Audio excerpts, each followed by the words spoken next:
నమస్తే దోస్తులు, తెలంగాణ శనార్థులు. ఈరోజు మనం వార్తలకు వెళ్దాం. రేషన్ బియ్యం పక్క రాష్ట్రాలకు పయనం అని చెప్పేసి వార్త చూస్తున్నాం. ప్రభుత్వ పేదల ఆకలి తీర్చేందుకు అందిస్తున్న ప్రజా పంపిణీ PDS బియ్యం మేడ్చల్ మల్కాజ్గిరి జిల్లా పక్కదారి పడుతోంది. కొందరు డీలర్లు కూడా బియ్యం వ్యాపారాలుగా మారుతున్నారు. కార్డుదారుల నుంచి తక్కువ ధరకు బియ్యం కొనుగోలు చేసి బడా వ్యాపారులకు విక్రయిస్తున్నారు. రేషన్ బియ్యం పక్కదారి పోవడానికి ఆంతర్యం ఏమిటి? ఎందుకు రేషన్ బియ్యంని ఏ విధంగా వాడుకుంటున్నారు? మరి ఈ రేషన్ బియ్యానికి మధ్యలో దళారులు మరియు ఎవరైతే ఊళ్ళ నుంచి అదే అదనుగా ఒక జీవనోపాయం కూడా చేసుకోవడం జరుగుతుంది. అలాంటి వాళ్ళు బండి మీద వచ్చి కొంతమంది ఇళ్లకు తిరిగి రేషన్ బియ్యం కొనుక్కుంటామని 15 రూపాయల నుంచి 20 రూపాయలకు విక్రయించుకొని అక్కడ నుంచి దళారులకు అమ్మగా, దళారులు మన రేషన్ డీలర్లు చాలామంది దళారులకు అమ్మగా కొంతమంది పక్కదారి పట్టే విధంగా రేషన్ బియ్యము వేరే వేరే రాష్ట్రాలకు దిగుమతి అవుతుంది. ఎందుకు అది మనం చూద్దాం. పల్లెలు పట్టణాలు ప్రజల నుంచి సేకరిస్తున్న రేషన్ బియ్యాన్ని దళారులు పక్క రాష్ట్రాలకు తరలిస్తున్నారు. మేడ్చల్ మల్కాజ్గిరి జిల్లాలో ఇది జోరుగా దందా సాగుతుంది. మరియు ఎందుకు మేడ్చల్ మల్కాజ్గిరినే ఈ దందా సాగుతుందంటే వలసదారులు చాలామంది ఇక్కడెక్కడ ఊర్ల నుంచి వచ్చి ఇక్కడనే ఉండడంతో, అదేవిధంగా రేషన్ బియ్యం అనేది ఎక్కడన్నా తీసుకోవచ్చు అనే చందంగా ఎప్పుడైతే తయారు చేశారో అది ఈ యొక్క మేడ్చల్ మల్కాజ్గిరి జిల్లా అనేది ఒకటి చాలామందికి లివింగ్ ఎవరైతే కాస్ట్ ఆఫ్ లివింగ్ చాలా తక్కువ ఉంటుంది. చాలామంది ఇక్కడ వచ్చి వలసదారులు అతి పెద్ద కాన్స్టిట్యూషన్ కాబట్టి చాలామంది ఇక్కడ నుంచి రేషన్ బియ్యం అనేది ఎగుమతి చేసుకొని చాలామంది కొనుక్కొని ఇతర రాష్ట్రాలకు దిగుమతి చేయడం జరుగుతుంది. మరి అది ఏంటో చూద్దాం. రేషన్ వివరాలు చూడండి. ఇక్కడ మనకు ఒక చార్ట్ వచ్చింది. చార్ట్ అయితే ఇక్కడ మనం ఒక చార్ట్ చూస్తున్నాం. ఆ చార్ట్ ఏందో చదువుదాం. రేషన్ కార్డు వివరాలు, ఆ వివరాలు ఎలా ఉన్నాయో మనం చూస్తున్నాం. ఇక్కడ మండలాలు, ఇది దుకాణదారులు, ఇది ఆహార భద్రత, ఇది అంత్యోదయ, ఇది అన్నపూర్ణ. మరియు గట్కేసర్లో 28 దుకాణాలు ఉన్నాయా? మొత్తం ఎన్ని ఉన్నాయి? 28 దుకాణాలు ఉన్నాయి గట్కేసర్లోనే. రేషన్ డీలర్లు 28 ఉన్నాయి. ఆహార భద్రత కార్డులు ఎంతమందికి ఉన్నాయా గట్కేసర్లో? 18,276 కార్డులు ఉన్నాయి. ఆహార భద్రత కార్డులు ఉన్నవారు 18,276. అంత్యోదయ ఎంతమంది? 5. అన్నపూర్ణ 1,096. మెట్పల్లిలో చూసినట్లయితే 9 దుకాణాలు, 17,769. ఆహార భద్రత అంత్యోదయ 2 మరియు అన్నపూర్ణ 416 మనం చూస్తున్నాం. ఇక్కడ మొత్తం గట్కేసర్, మెట్పల్లి మరియు మేడ్చల్లో 37, 19,222, అంత్యోదయ 77, 2,361 ఏమో అన్నపూర్ణ. షామీర్పేటలో 24 మరియు ఆహార భద్రత 14,470, అంత్యోదయ 0, అన్నపూర్ణ 2,199. అదేవిధంగా మనం చూస్తున్నాం ఏంటంటే కీసర ప్రాంతంలో 24 మరియు ఆహార భద్రత 17,818 మరియు ఇక్కడ అంత్యోదయ వచ్చేసి 0 మరియు మొత్తం ఇక్కడ అన్నపూర్ణ వచ్చేసి 1,499. కాప్రాలో చూసినట్లయితే మొత్తం దుకాణాలు 16 ఉన్నాయట. మరియు ఆ 16 దాంట్లో 13,888 ఆహార భద్రత కార్డులు ఉంటే అంత్యోదయ వచ్చేసి 0, అన్నపూర్ణ వచ్చేసి 817. ఉప్పల్ సరుకులు చూసినట్లయితే 240 దుకాణాలు ఉన్నాయంట. మరి ఘోరం ఎన్ని చూడండి. 245 సరుకుల్లో ఉప్పల్ సరుకులు చాలా పెద్ద సరుకులు కాబట్టి 240 ఉన్నాయి. అందులో 1,78,001 అన్ని దుకాణాలు ఆహార భద్రత కార్డు వాళ్ళు ఉన్న వాళ్ళు చాలామంది ఉన్నారు ఉప్పల్లో. అదేవిధంగా అంత్యోదయ 0, మొత్తం అన్నపూర్ణ వచ్చేసి 3,284. ఇక్కడ రేషన్ కార్డు వివరాలు క్లియర్గా తెలియపరిచారు. ఎంత క్లియర్గా స్పష్టతగా మనకి ఈనాడులో తప్ప ఎక్కడ దొరకదు, చాలా క్లియర్గా చెప్పారు. అదేవిధంగా అదే చందంగా మారింది ఇక్కడ మనం చూస్తున్నాం. బిల్లుల్లో రీసైక్లింగ్ చేసి జిల్లాలో రేషన్ బియ్యం అక్రమ వ్యాపారులు కొందరి డీలర్ల పాత్ర కూడా ఉన్నట్టు ఆరోపణలు ఉన్నాయి. పలు మిల్లుల్లో రేషన్ బియ్యాన్ని రీసైక్లింగ్ చేసి సిఎంఆర్ కింద ప్రభుత్వానికి అప్పగిస్తున్నారు. రేషన్ దుకాణాల ద్వారా పంపిణీ చేస్తున్న బియ్యంలో 40% మాత్రమే కార్డుదారులు వినియోగించుకుంటున్నారు. 60% పక్కదారి పడుతున్నట్టు ఆరోపణలు ఉన్నాయి. ఆ బియ్యం కొంత పాలిష్ చేసి ఇతర రాష్ట్రాలకు సన్న బియ్యం పేరుతో విక్రయిస్తున్నారు. చూసారా?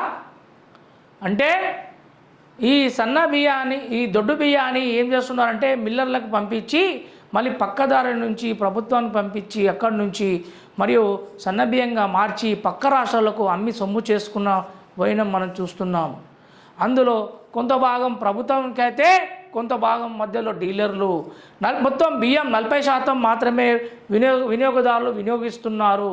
60% ఎవరైతే రేషన్ కార్డులు ఉన్న బియ్యం తీసుకొని చాలామంది ఏం చేస్తున్నారంటే ఆ రేషన్ బియ్యాన్ని ఇలానే 15 రూపాయలు 20 రూపాయలు ఇంటింటికి వచ్చి సేకరణ చేస్తున్నారు.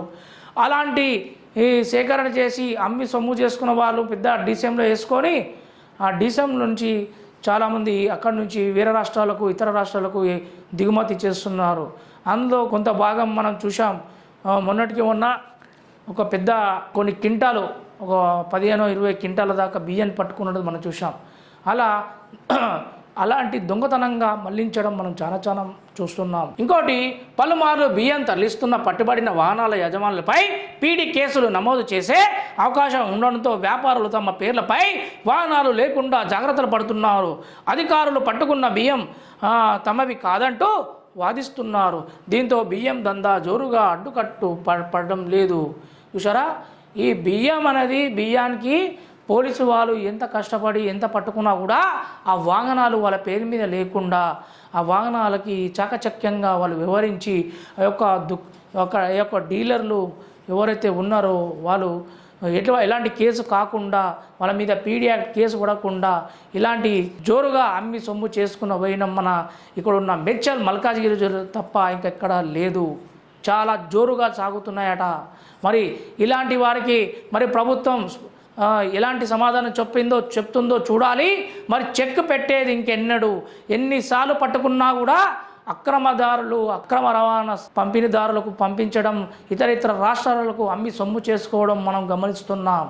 కాకపోతే దీనికి జాగ్రత్తగా ఒక స్టింగ్ ఆపరేషన్ చేసి దీనికి చెక్ పెట్టే విధంగా కఠిన చర్యలు తీసుకుంటే ఇలాంటి దుశ్చర్యలు ఇలాంటి అక్రమాలకు మరి కాకుండా ఇది ఎంతైనా దోహదపడుతుందని ఇక్కడ ప్రజా సంఘాలు ప్రజలు వాపోతున్నారు. 42 కోట్లతో అభివృద్ధి పనులు అని శ్రీకారం అని చెప్పేసి శంకుస్థాపన చేసిన మంత్రి శ్రీధర్ బాబు, ఎమ్మెల్యే లక్ష్మారెడ్డి ఇతరులు ఇక్కడ పాల్గొన్నారు. ఆ వార్త చూస్తున్నాం. మరో వార్త, బండబావిని పరిశీలించిన జెడ్సీ ఎమ్మెల్యే. కాపురాలో బండబావిని పరిశీలించారట. మరి అదేందో చదువుదాం. హెచ్బి కాలనీ డివిజన్లోని బండబావి ప్రాంతాన్ని మంగళవారం LB Nagar zonal commissioner Hemant Keshav Patel, MLA Bandari Laxma Reddy సందర్శించారు. అక్కడ మల్టీపర్పస్ స్పోర్ట్స్ కాంప్లెక్స్ ఏర్పాటు చేసిన ప్రతిపాదనలు పరిశీలించారు. క్రీడా విభాగం అధికారులతో సమీక్ష నిర్వహించారు. క్రీడా ప్రాంగణం ఏర్పాటు విషయమై త్వరలో నిర్ణయం తీసుకుంటామని జెడ్సీ పేర్కొన్నారు. ఈ కార్యక్రమంలో క్రీడా విభాగం అదనపు commissioner Yadagiri Rao, corporator Prabhudas, CE Bhaskar Reddy ఇతర అధికారులు పాల్గొన్నారు. చూసారా? బండబావిని పరిశీలించిన మరియు ఎమ్మెల్యే మరియు బండారి లక్ష్మారెడ్డి మరియు ఇక్కడ పరిశీలించిన జెడ్సీ ఎమ్మెల్యే గారు పరిశీలిస్తున్నారు. అందులో చిత్రంలో మనం చూస్తున్నాం. పట్టపగలు విద్యుత్ వెలుగులు అని ఇదొక మరో వార్త చూస్తున్నాం. ఫిర్యాదుగూడ నగరపాలక సంస్థలో పరిధిలో బుద్ధనగర్ రోడ్డున నంబర్ ఈలో మరియు పట్టపగలు వీధి దీపాలు వెలుగుతున్నాయి. సంబంధిత అధికారులు పట్టించుకోవడం లేదు. అసలే వేసవి కాలం కావడంతో విద్యుత్ డిమాండ్ దృష్ట్యా కరెంటు ఆదాపై అధికారులు దృష్టి సారించాలని ప్రజలు కోరుతున్నారు. చూసారా? అయితే ఈ పట్టపగలే కరెంటు అనేది దానికి ఒక లైన్మెన్ ఉంటాడు, మరి ఏదైతే రాత్రి సాయంకాలం వేసిన లైట్లు తెల్లవారుజామున 6 గంటల వరకు క్లోజ్ చేయాలి కదా, 5:30కు వచ్చి. కానీ అలాంటి లైట్లు వీధి దీపాలు బంద్ చేయకపోవడంతో ఎలా వెలుగుతున్నాయో చూడండి. మరియు ఇలాంటి వారిపై మరియు సిబ్బంది ఏం చేస్తున్నట్టు అది మనం చూడాలి. చెట్లు కొమ్మలను నరికి వదిలేసి జవహర్ నగర్ ప్రధాన రహదారిపై విద్యుత్ తీగలకు చెట్లు కొమ్మలు అడ్డుగా ఉన్నాయని నరికేశారు, వాటిని రోడ్లపై వదిలేశారు. దీంతో ట్రాఫిక్ అంతరాయం ఏర్పడింది. వెంటనే తొలగించిన కొమ్మలను మరియు తరలించాలని ప్రయాణికులు అధికారులను కోరుతున్నారు. చూసారా, ఏ పని చేసినా కూడా ఈ యొక్క విద్యుత్ సంబంధి ఉద్యోగులు అన్ని సగం పనులే చేస్తారు, పూర్తిగా ఏం చేయరు. అలా చెట్టు కొమ్మలు నరకడమే కాక, సరే కరెంటుకి ఇబ్బంది ఉంది, మరి పెరిగితే మరియు తీగలకు తట్టుకొని ప్రాబ్లం వచ్చే విధంగా ఉన్నాయని చెప్పేసి నరికేశారు. మరి చేసిన పని పూర్తి చేస్తే అయిపోతుంది కదా, మాకేందిలే కమిషనరు వాళ్ళు సిబ్బందిని పంపించి వాళ్ళు చూసుకుంటారు అని చందంగా చేస్తే చాలా అక్కడ రోడ్డు ప్రమాదానికి గురయ్యే అవకాశాలు ఎంతైనా ఉన్నాయి. చూడండి ఎంత ఘోరంగా అక్కడ రోడ్డు మీద పడేశారు. మెయిన్ బాలాజీనగర్ మెయిన్ రోడ్ అది మరి ఘోరంగా చేశారు. చూడండి ఇక్కడ బస్ షెల్టర్ భయం అని చెప్పేసి ఏసవ్ నగర్ డివిజన్ పరిధిలోని కమలానగర్ బస్ షెల్టర్ శిథిలావస్థకు చేరుకుంది. అది ఎప్పుడు కూలిపోతుందో అని ప్రయాణికులు ఆందోళన వ్యక్తం చేస్తున్నారు. అసలే ఎండలతో ప్రజలు తీవ్ర ఇబ్బంది పడుతున్నారు. అధికారులు తగు చర్యలు తీసుకోవాలని కోరుతున్నారు. బస్ షెల్టర్ కొన్ని సంవత్సరాల క్రితం బస్ షెల్టర్ అది మేము కూడా చూస్తుంటాం. అటు వెళ్ళే దారిలో అందులో వెళ్ళి కూర్చోవాలంటే భయాందోళనకు చెందుతున్న ప్రజలు, ఎందుకంటే అది పోస్టర్లకి దర్శనమిస్తున్నాయి, మరియు వాంటెడ్లు పోస్టర్లకి దర్శనమిస్తున్నాయి. అందులోకి వెళ్ళి కూర్చుందామన్నా కూడా పరాలు బట్టి ఉన్న బస్ స్టాప్లు, మరియు ఎప్పుడు మీద కూలబడుతుందో తెలియదు. చాలామంది ప్రజలు ప్రాణాలు గుప్పెట్లో పెట్టుకొని ఎండ కొట్టినా కూడా ఎండలో నిలబడి పోదామే అనే చందంగా మారిపోయింది మన ఏసవ్ నగర్ దారిలో. చూడండి ఎంత పాతది, కొత్త ఇప్పుడు టెక్నాలజీ మారింది అది ఇది అంటారు. మళ్ళీ కనీసం ఒక బస్ స్టాప్కి కొన్ని నిధులు ఇస్తే అక్కడ అది గులగొట్టి వేరే బస్ స్టాప్ కడతారు కదా. మురుగు రహదారిపై పరుగు అని చెప్పేసి ఇంకో వార్త చూస్తున్నాం. మేడ్చల్ పట్టణంలో చౌదరి బ్రదర్స్ నుంచి ఏజీ టవర్ SBI బ్యాంకు వరకు జాతీయ రహదారి వెంట 15 రోజులుగా మురుగు పారుతోంది. సమీప కాలనీల నుంచి మురుగు రోడ్డుపైకి వస్తుంది. నిత్యం వేలాది వాహనాలు రాకపోకలకు సాగిస్తుంటాయి. సమస్యలను పరిష్కరించాలని ప్రయాణికులు కోరుతున్నారు. అంటే అక్కడ మురుగు రోడ్డు మీద పరుగులు వారుతుంటే అక్కడ ద్విచక్ర వాహనాలు వెళ్తున్నప్పుడు కారులో వెళ్ళేవాని మీద పడదు, కానీ ద్విచక్ర వాళ్ళ మీద వెళ్ళి కారు స్పీడ్గా వెళ్తే వాళ్ళ మీద పడుతుంది. ఈ యొక్క మురుగు వాళ్ళ మీద పడడంతో చాలా బాధ పడే వాళ్ళు చాలామంది ఉన్నారు. కాకపోతే మళ్ళీ అక్కడ ఉన్న కమిషనర్ గారు మరి మీరు చూసి అక్కడ సిబ్బంది పంపించి అది క్లియర్ చేసే విధంగా చేస్తే చాలా బాగుంటుంది. లేకుంటే ఇలానే పేపర్లో పడితే మరి అధికారులు ఏం పని చేస్తున్నారనే విధంగా మీకు అన్ని కంప్లైంట్లు వస్తుంటే మీకు ఎలా అనిపిస్తుంది? ఇంకో వార్త, వ్యర్థం అనర్థం. ఇక్కడ ఫిర్యాదుగూడ నగరపాలక సంస్థ పరిధిలోని మెట్పల్లి పర్వత్పూర్ దారిలో చెత్త వ్యర్థాలను సిబ్బంది మరి తొలగించకపోవడంతో దుర్వాసన వస్తుంది. వెంటనే వాటిని తరలించాలని, బయట చెత్త వేస్తే జరిమానా విధించాలని స్థానికులు అధికారులను కోరుతున్నారు. చూసారా, ఈ ఉదయం లేవగానే ఇంట్లో చెత్త తీసుకువెళ్ళి ఆ ఇంటి చెత్త సేకరణకి డబ్బులు ఎందుకు ఇవ్వాలి అని చందంగా వాళ్ళు ఆలోచించి వాళ్ళు డబ్బులు ఇవ్వకుండా నెలకి ఒక 300-400 అలా చేతులు పెడితే వాళ్ళకు కూడా జీవనోపాధి ఉంటుంది కదా. అలా ఆలోచించకుండా పిసినారి వాళ్ళు చాలామంది ఉన్నారు ఈ లోకంలో. ఆ చెత్త పోతప్పుడు నువ్వు ఆఫీస్కి వెళ్తాప్పుడు పడేస్తే ఏముంది, తెల్లవారుజామున 5 గంటలకు లేచి చెత్త అనేది చెత్త ఎన్ని రోజులు సాఫ్ చేసినా మళ్ళీ చెత్త వేయడంతో ఆ వ్యర్థ పదార్థాలు కుక్కలు కూడా శైర విహారం చేసి మనుషులను అరవడం పిచ్చిలేసి అలా చేయడం మనం చూస్తున్నాం. కాకపోతే అలా కాకుండా ఈ చెత్త వేసిన దగ్గర కొన్ని చోట్లలో ఒక కెమెరా పెట్టి దాని కింద స్పీకర్ పెట్టారు. అక్కడ వెళ్తే చాలు, హలో బాబు చెత్త వేయకండి, చెత్త వేస్తే మీకు జరిమానా 1000 రూపాయలు అని. అది టెక్నాలజీ బాగానే ఉంది. అది ఇంకొన్ని ప్రాంతాలలో ఎక్కడైతే చెత్త వేయాలనుకుంటున్నారో అలాంటి ప్రాంతాల్లో ఇంకా ఎక్కువ పెంచితే చాలా బాగుంటుందని మేము కోరుతున్నాం. ఘనంగా సంభాజీ మహారాజ్ వర్ధంతి చిత్రపటానికి నివాళులర్పిస్తున్న సంతోష్ రెడ్డి నేతలు అని చెప్పేసి ఒక ఆచారంలో వార్త చూస్తున్నాం. ఇంకో వార్త, ద్విచక్ర వాహనం ఢీకొని ఒకరి మృతి, జంట హత్యల కేసులో నిందితులు రిమాండ్. మరి ఇంటి నుంచి బయటికి వెళ్ళిన వృద్ధుడు అని చెప్పేసి మన జోనర్లో ఒక వార్త వచ్చింది, అది చదువుదాం. ఇంటి నుంచి బయటికి వెళ్ళిన వృద్ధుడు తిరిగి రాలేదు. జోనర్ పోలీసులు తెలిపిన వివరాల ప్రకారం దమాయిగూడకు చెందిన కుర్మి బాలరాజ్ 65 సంవత్సరాలు ఈ నెల 6న ఇంట్లో నుంచి బయటికి వెళ్ళి ఇంతవరకు తిరిగి రాలేదు. కుటుంబ సభ్యులు ఎంత వెతికినా ఆచూకీ లభించకపోవడంతో మంగళవారం పోలీసులకు ఫిర్యాదు చేశారు. ఇలా కొంతమంది వృద్ధులు బయటికి వెళ్ళినా కూడా వాళ్ళు తిరిగి రాని లోకాలకి వెళ్ళిపోతారు. కొంతమంది ఏమో వాళ్ళు ఇంట్లో వాళ్ళు ఏడ్చి అరే పోయిండు అని, కొంతమంది ముసలోడే కదా వృద్ధుడే కదా అని కొంతమంది వెతకరు. అలాంటి వాళ్ళు కొంతమంది వెతికే వాళ్ళు పోస్టర్లు వేసి వెతికే వాళ్ళు ఎంతోమంది ఉంటారు. కాకపోతే అలాంటి అనాథులు ఎవరన్నా ఉంటే మీకు కంట కనబడితే దయచేసి పోలీస్ స్టేషన్లో మీరు అప్పచెప్పితే వాళ్ళ యొక్క తండ్రి ఆచూకీ తెలిస్తే వాళ్ళు సంతోషంగా హర్షం వ్యక్తిస్తారు. దయచేసి ఎవరైనా ఉంటే చూడండి. సాఫ్ట్వేర్ ఉద్యోగి అని ఒక వార్త చూసాం. ఇంకోటి పుట్టినరోజే వేడుకల ఘర్షణ కేసు అని పోచారంలో చూస్తున్నాం. రైల్వే ఉద్యోగి ఇంట్లో బంగారు ఆభరణాలు చోరీ. మరో వార్త, వర్గీకరణ తర్వాత ఉద్యోగాలు భర్తీ చేయాలి, దీక్షలో పాల్గొన్న జి సాయిబాబా అని చెప్పి ఇంకో వార్త చూస్తున్నాం. బలమైన ఆర్థిక వ్యవస్థగా భారతదేశం అని చెప్పేసి ఒక వార్త చూస్తున్నాం. ప్రభుత్వ స్థల రక్షణకు చర్యలు, అక్రమ నిర్మాణాలు కూల్చివేత అని మరో వార్త చూస్తున్నాం. ప్రభుత్వ భూములో అక్రమ నిర్మాణాలను రెవెన్యూ మున్సిపల్ సంయుక్త ఆధ్వర్యంలో కూల్చివేశారు. జవహర్ నగర్ బాలాజీనగర్లో ఓ వ్యక్తి రోడ్డున ఆక్రమిస్తూ నిర్మాణం చేపట్టాడు. మల్కారం పరిసరాల్లో మరొకరు ఇంటిని నిర్మిస్తుండడంతో అధికారులు ఆ రెండింటిని కూల్చివేశారు. దళారుల మాటలు నమ్మి పేదల ప్రభుత్వ భూముల్లో విక్రయాలు చేయొద్దని కాపలా తహసీల్దార్ సుచరిత్ర చెప్పారు. జవహర్ నగర్లో అన్ని ప్రభుత్వ భూములే. 6777 ఎకరాల ప్రభుత్వ స్థలం ఉంది. ఇక్కడ అందరు ఎక్స్ సర్వీస్ ల్యాండ్స్ ఉన్నారు.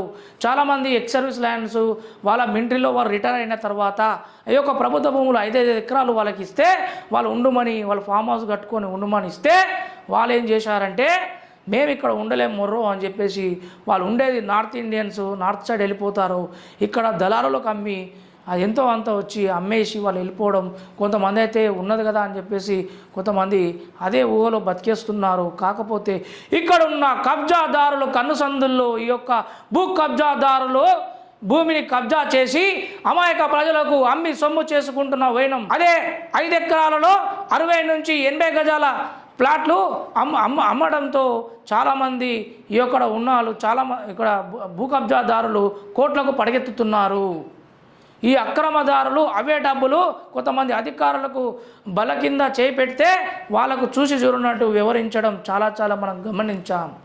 కాకపోతే ఇప్పుడున్న రెవెన్యూ మరియు ఇప్పుడున్న ప్రజెంట్ ఆర్ఐ వీళ్ళ గురించి మనకు తెలియదు. కానీ కాకపోతే వీళ్ళు చేసే పని వీళ్ళు చేస్తున్నారు, వాళ్ళు చేసే పని వాళ్ళు చేస్తున్నారు. కాబట్టి ఇక్కడ ప్రభుత్వ కళాశాలలు లేవు, ఇక్కడ ప్లే గ్రౌండ్ లేదు. మరి యువనస్తులు మరి యువకులు ఆడదామంటే ఒక ప్లే గ్రౌండ్ లేదు. మొన్నటికి మొన్న 702, 703లో అక్కడ ప్లే గ్రౌండ్ కట్టమని ఆదేశాలు గతంలో కలెక్టర్ ఆదేశాలు ఇస్తే అక్కడ మళ్ళీ 2 రూములు వెలిచాయి. 2 పోయి తెల్లారకల్లే 4 అయినాయి. అలా పెరగడంతో అక్కడ ఉన్న యువకులు చాలామంది అక్కడ అందరూ కలిసి కంప్లైంట్ ఇవ్వడంతో అది మళ్ళీ నీలమట్టం చేయడం మనం గమనించాం. కాబట్టి ఇక్కడ ప్రభుత్వ కళాశాలలు కావాలి, ఇక్కడ ప్లే గ్రౌండ్ కావాలి. అదేవిధంగా ఇక్కడ అసౌకర్యమైన ఇక్కడ ప్రభుత్వ భూమి ఎంతో ఉంది. కాబట్టి రేవంత్ రెడ్డి కన్ను కూడా జవహర్ నగర్లో 1000 మందికి దాకా 1000 ఎకరాలలో నేను ఈ మూసి బాధితులకు నేను ఇల్లులు కట్టిస్తా అది అని హామీ కూడా ఇవ్వడం మనం గమనించాం. కాకపోతే కొంతమంది ఎక్స్ సర్వీస్ ల్యాండ్స్ ట్రెజరర్స్ ఈ అధ్యక్షులు వాళ్ళు మేము పోరాడతాం, మా జాగా మేము కాపాడుకుంటాం అంటున్నారు. మరి ప్రభుత్వానికి మరియు ఈ ఆర్మీ వాళ్ళకి మరియు వీళ్ళిద్దరి మధ్య ఏందో ఎలా అవుతుందో ఫ్యూచర్లో మనం చూడాలి. అదేవిధంగా దళారుల మాటలు నమ్మి పేదల ప్రభుత్వాలు భూముల్లో విక్రయాలు చేయొద్దని కాపలా తహసీల్దార్ సుచిత్ర తెలిపారు. అక్రమ కట్టడాలు కడితే ఇలానే మేము కూల్చివేస్తాం అని ఇక్కడ రెవెన్యూ ఇన్స్పెక్టర్ సుచిత్ర గారు ఇక్కడ తెలియపరిచారు. వెంచర్లోని ప్రహారీ అని చెప్పి ఇంకో వార్త. నూతన్కల్ గ్రామంలో ఎలాంటి అనుమతులు లేకుండా చేపడుతున్న ఓ వెంచర్లోని నిర్మాణాలను అధికారులు మంగళవారం కూల్చివేశారు. వెంచర్ మధ్యలో ఉన్న వ్యాపార భూములు రైతులలోనికి వెళ్లకుండా యజమాని సత్యనారాయణ రాజు ప్రహరీ నిర్మించారు. రైతుల ఫిర్యాదులతో ఎంపీడీఓ సునీత, పంచాయతీ కార్యదర్శి రమణారెడ్డి, ప్రశాంత్ అక్కడికి వెళ్ళి ప్రహరీని కూల్చివేశారు. ఎక్కడ చూసినా అక్రమ కట్టడాలు, ఎక్కడ చూసినా అక్రమ షెడ్లు, ఎక్కడున్న బౌల అంతస్తులు, ఆ బౌల అంతస్తులో ఎక్స్ట్రా ఫ్లోర్లు మేనేజ్ చేసుకుంటే పోలేదా అనే చందంగా కొంతమంది కాపురాలో విచ్చలవిడిగా అక్రమ కట్టడాలు కట్టినా అధికారులు చూసి చూడనట్టు వివరించడానికి ఆంతర్యం ఏమిటి? అలాంటి వాళ్ళకు పర్మిషన్ ఇవ్వద్దని అక్కడ మన చట్ట ప్రకారంగా ఉన్నాక కూడా నోటీసులు, కొంతమంది కంప్లైంట్లు ఇస్తే నోటీసులు ఇవ్వడం, ఆ నోటీసులు కూడా నామమాత్రానికే అవి పాల్పడుతున్నాయి.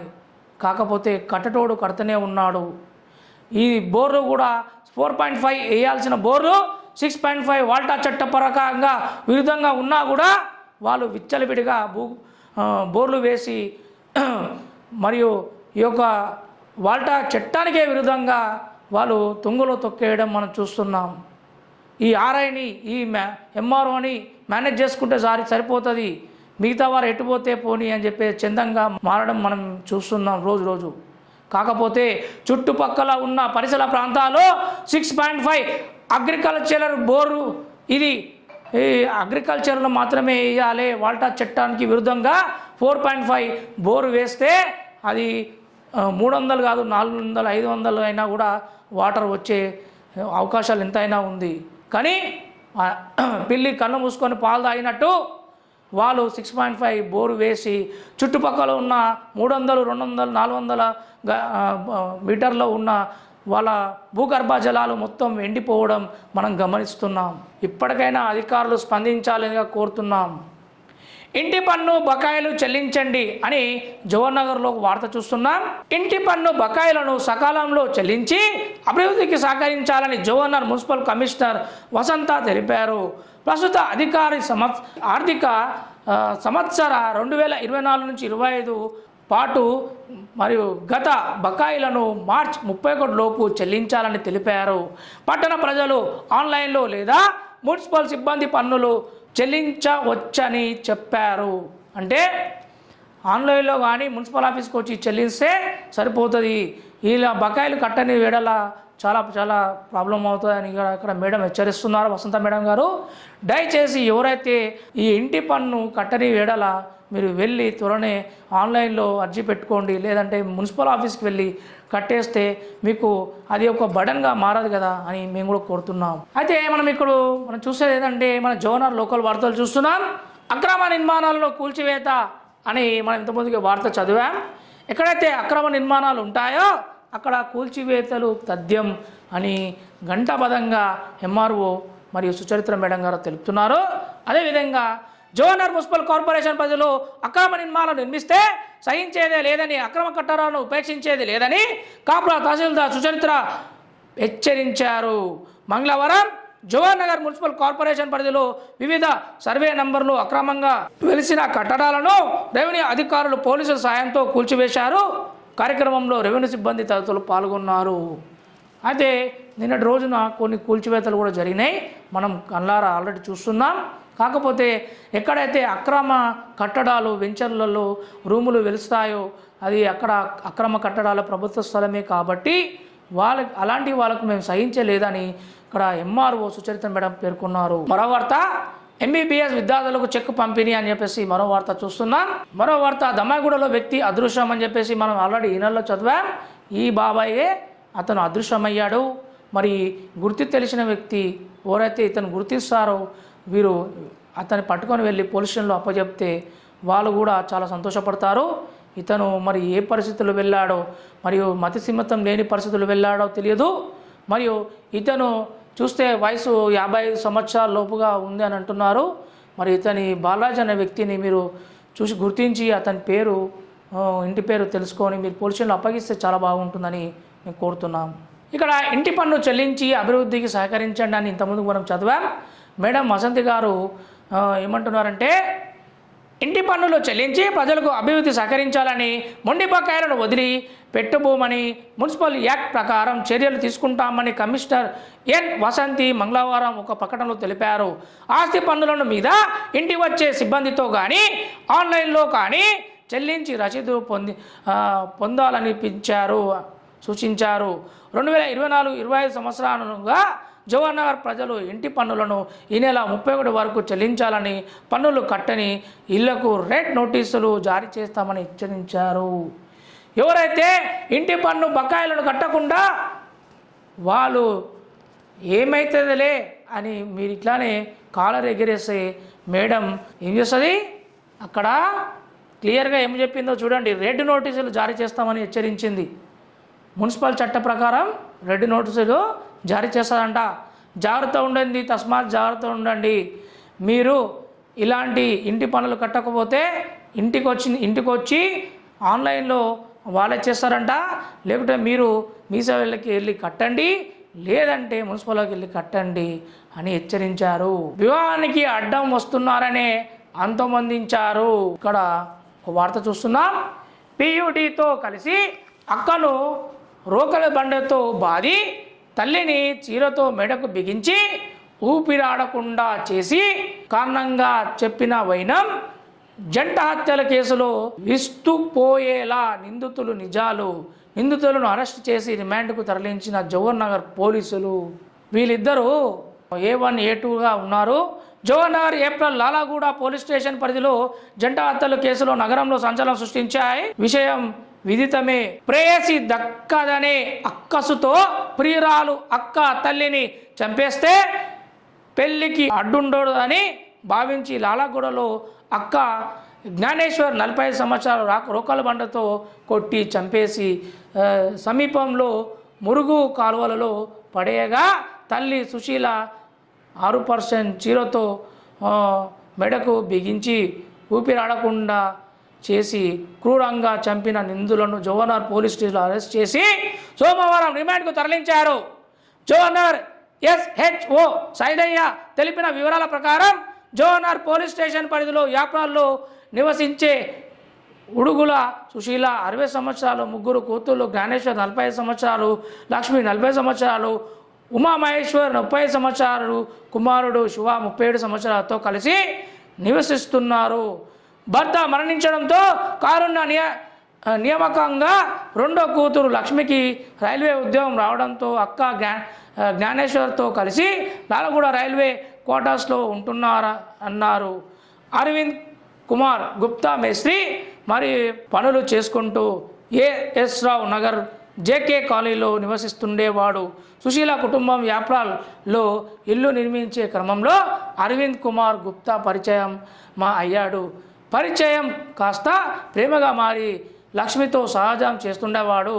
ఇద్దరు కలిసి పెళ్లి చేసుకుందామని అక్క తల్లిని అడుగగా అందుకు వారు ససేమిరా అన్నారని, వివాహానికి అడ్డం పడుతుందన్న జ్ఞానేశ్వర్ సుశీలను అంతమొందిస్తే అడ్డు ఉండదని భావించి ఈ నెల 3న లాలాగూడలో జ్ఞానేశ్వర్, 6న సుశీలను చంపేశారు. ఈ కేసును సవాల్ తీసుకున్న జవహర్ పోలీసులు నిందితులను పట్టేందుకు ప్రత్యేక బృందాలుగా ఏర్పడి ఈ నెల 10న అరవింద్కు మారుస్తానని 11న లక్ష్మిని పట్టుకొని వివరించారు. అనంతరం A1 అరవింద్కు గుప్తా, A2 లక్ష్మిని అరెస్ట్ చేసి మరియు జ్యుడిషియల్ రిమాండ్కు తరలించారు. జంట హత్యల కేసులో ఛేదించి జవహర్ పోలీసులు CP సుధీర్ బాబు అభినందించారు. అది మన జవహర్ పోలీసులు అంటే. ఎక్కడ ఏ సమస్య ఉన్నా మేమున్నామంటూ ముందుకు వచ్చి ఇలాంటి పెద్ద కేసునే, లాలగూడ కేసునే వీళ్ళు ఛేదించారంటే ఎంత గొప్ప. సుధీర్ బాబే అభినందించారంటే చాలా గ్రేట్ కదా. అదేవిధంగా ఇలాంటి వాళ్ళు జంట హత్య కేసులు చేయడం, ఒక ప్రియురాలు కోసం ఒక సొంత కన్న తల్లిని అక్కని చంపడం చాలా చాలా బాధాకరం. ఈ జ్ఞానేశ్వరికి కఠిన శిక్ష, కారాగార శిక్ష పెడితే మరొకరు ఇలాంటి పనులు చేయరని. అదేవిధంగా ఇక్కడ ప్రేయసి కూడా చూడండి ఎలా ఉన్నారో. ఇద్దరు ఒకరికొకరు రైల్వే ఉద్యోగం అని చెప్పేసి వీళ్ళు ఒకరు అర్థం చేసుకొని ప్రేమించుకున్నారు. దూరం వెళ్ళిపోవాలి. తల్లిదండ్రులు వద్దనుకుంటే వాళ్ళు అడ్డం ఉందని చెప్పేసి వాళ్ళని చంపడానికి మీకు అంత ధైర్యం ఎక్కడి నుంచి వచ్చిందయ్యా? మీకు తెలియలేదా ఇది ఎలానే బయటపడుతుంది, నన్ను చంపేస్తే మేము కటకల పాలవుతామనే ఆలోచన, ఇంత ఇంగిత జ్ఞానం కూడా మీకు లేకుండా ఎందుకు పోయింది? ఇలాంటి వాళ్ళు ఉన్నంతకాలం ఇలానే జరుగుతూనే ఉంటాయి. కాకపోతే ఇలాంటి వాళ్ళను తక్షణమే కోర్టు ఆదేశాల మేరకు వీళ్ళని తీసుకెళ్ళి కఠిన కారాగార శిక్షలో వేస్తే నెక్స్ట్ టైం ఇంకా ఇలాంటి వ్యక్తులు ఎలాంటి పనులు చేయరనిగా మేము కూడా కోరుతున్నాం.